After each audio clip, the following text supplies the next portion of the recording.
So I woke up this morning and I was wondering what's stopping the film industry from making the next Teenage Mutant Ninja Turtles movie animatronics like we had in the 90s.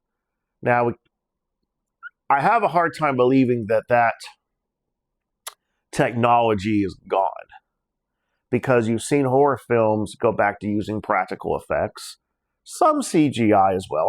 And I know CGI has its place. I think when it's overused, and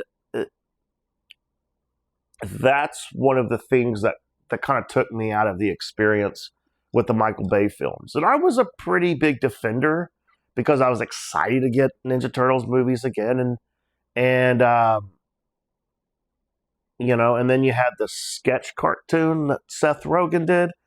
I was not a big fan of. There were a few things. I liked what they did with April O'Neil's character. I thought that was very fitting.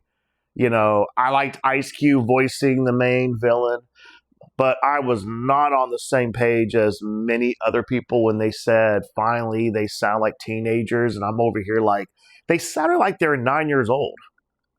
No, I don't get this that they finally sound like they're teenagers. They always sounded like teenagers to me.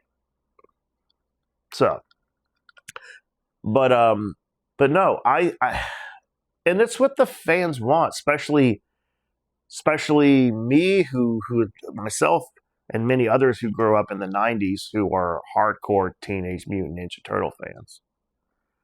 So I would go back to that. If we can utilize like certain CGI if we're going to do real zany action scenes and stuff like that. That I understand, but it just gets too cartoonish when it's a whole CGI extravaganza. Like, you can't still make costumes for the villains and for the turtles and stuff like that. So I don't know. I think we should go back to that.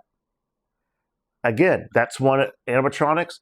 That is one of the reasons that the original Jurassic Park still holds up to this day and is still considered more realistic than most of the sequels that are coming out even to this day. So I'd say the film industry needs to quit trying to move away from animatronics because there is a realism that they've created with that. So I don't know. But I'm not in that industry, so what do I know?